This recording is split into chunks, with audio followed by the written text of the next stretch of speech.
Welcome to Pokemon Rijon Adventures The Go-Through, Part 35. We are in Castro Forest. Last time, Kadabra got KO'd, unfortunately, because Beedrill's annoying. And yeah, basically, a little while ago, after I narrated the last video, I checked to see what was up with that weird gym. Apparently, yeah, you have to check a ton of tiles and the trainers are hidden. Or something like that, I guess. But it's a lot easier with Flash, and unfortunately I don't have that yet. Oh, what was I gonna say? Oh yeah, basically, so I also checked where you find Flash, and apparently it's actually through the way we're going right now. So, neat little coincidence. So I'm guessing at the end of all this, I'll find a guy who gives you Flash. Or maybe I'll just find it lying on the ground, like I did with Cut and the item finder. So yeah, here's Butterfree, and Butterfree hurts itself because it's stupid. Or maybe it's just emo, I don't know. Maybe it's stupid and emo, I wouldn't know. So yeah. Vaporeon KOs it, thanks to that confusion. And now he sends out a Beedrill. And I use and Vaporeon uses Water Pulse again. And surprisingly, it does less than it did to Butterfree, I think. Either that or I just looked wrong. But, yeah, I forget. First, that Kadabra didn't want to KO it. And now here in the rain, it's not even a 2-hit KO with Water Pulse. Thankfully, it gets confused and hurts itself, too. But, do Beedrill have, like, decent special defense or something? I forget. So, yeah. I beat this guy. And, yeah, I'm just regularly checking the item finder since there's a lot of weird patches. Unfortunately, I don't really find anything. Well, maybe I do. We'll see. No, just kidding. I don't find anything. So, yeah, just moving along. And, yeah, since it's raining, it's a good place for Vaporeon, I guess. And here I just use another Super Repel. And they repel Pokemon, I guess. And just running, stopping, item finder, running, getting an item. Solar Beam, not useful. Running, trainer tips. Blah, blah, blah, nothing useful. I'm surprised they have stuff like catching Pokemon, stuff basics like that, this late in the game. It's not even a game, it's a hack. If you're playing this, chances are you know how to play Pokemon. And so yeah, this guy has a Butterfree too. Big surprise. And yeah, it's still raining. And now Vaporeon just uses Water Pulse, which is a 3 KO. And Butterfree uses Psybeam, which literally does like nothing. And rain continues to fall because it's raining for some reason. Maybe the clouds are sad. I don't know why they'd be sad, but they're just sad. Poor clouds. So yeah, I just decided to use Water Gun because it's going to be a 3-hit KO even with Water Pulse, and I'd rather save its power points. And yeah, now Vaporeon levels up to level 33, and the next Pokemon's a Ninjask, so I decided to send in Aerodactyl. Because, whatchamacallit, Aerodactyl are really cool, as everyone knows, and I think it outspeeds Ninjask, I'm not sure. Actually, no, even Aerodactyl at a lower level doesn't outspeed it. But thankfully, since Ancient Power is a rock type, it's quad damage and 1-hit KOs. And Slash does like nothing. And so, yeah, Aerodactyl almost levels up, but doesn't. But he has one last Pokemon, a Beedrill, another one.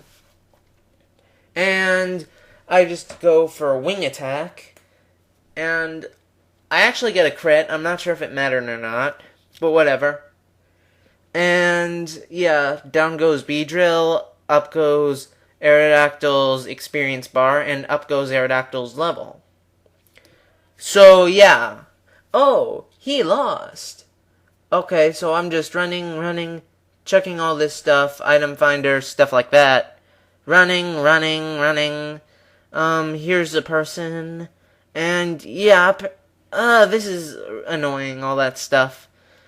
I know it's annoying how I, talk to everyone, but it's a habit of mine.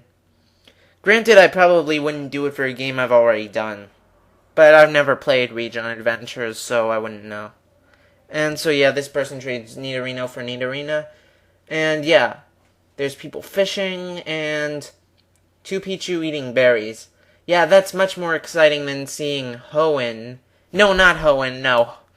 Oh, what am I saying? Yeah, Hoenn's not exciting, really. I mean seeing Johto. Yeah, now that's an exciting place. And also seeing a Rayquaza fly around. Yeah, seeing 2 Pichu eat berries and people fishing is much more exciting. And here's a gamer.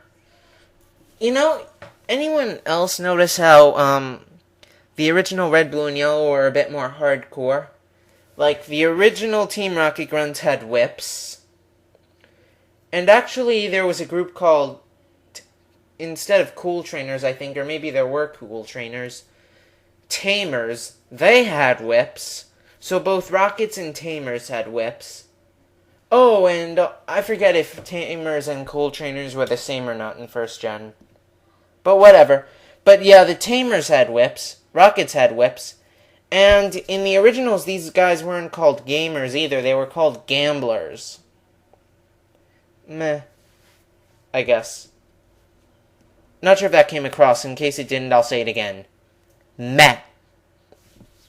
So yeah, Furret just digs. And for an attack that does quad damage, it really didn't do a lot. Didn't even get Magneton in the red. A bit disappointing. Granted, Dig's not that strong of a move. And so yeah, Furret levels up. And player defeated Gamer Dirk. And this is his first loss, apparently.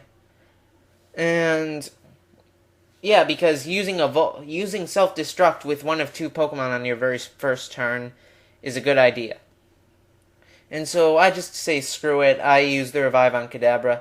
Didn't want to use it before because I didn't have any and I didn't want to waste them. Also, I'm not sure if they're selling Revives at this point yet.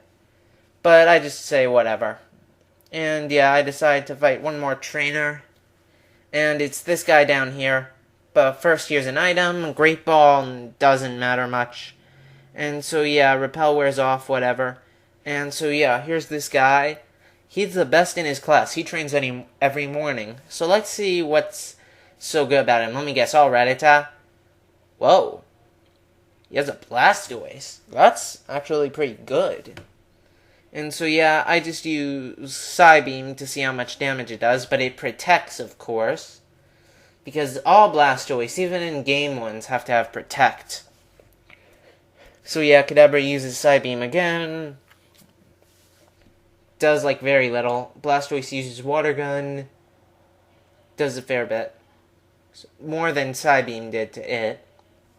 So I just decide to switch out to Ampharos because Ampharos is cool. And basically, actually, I get how Thunder Punch works for Ampharos. It's not a punch so much as a taser. I know it sounds weird, but Ampharos takes his flipper-like hand, or arm, or just flipper thingy, and just touches, lightly, Blastoise, and it gets electrocuted. Yes, Ampharos is a living taser. That sounds odd, but you all know that it makes perfect sense.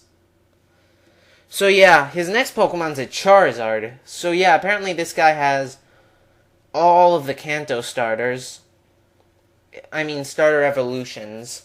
Doesn't really spoil considering, 2 out of 3. There's obviously and he has one last Pokemon, there's obviously gonna be a third one. So yeah, he sends out Venusaur now. And Ancient Power 1 KO Charizard because it's quad weak to Rock. And Aerodactyl uses Wing Attack, and I'm running low on time, so I'm like, Oh, great. This Venusaur is going to do something annoying. And it's sleep powders. I was predicting it to do something annoying like that, and it did. So I just decided to switch out. And this time, I'm like, ah, damn. It's going to use sleep power on Kadabra, too. Just watch. Or sleep powder. But it actually just uses sweet scent, which is fine. And yeah, Kadabra uses Psybeam and finishes off Venusaur. So yeah, tomorrow will be part 36. Hopefully we'll finish up this area, Castro Fields, and get HM Flash. Alright then. So yeah, I haven't recorded anything else, but I will. I'll see you next time.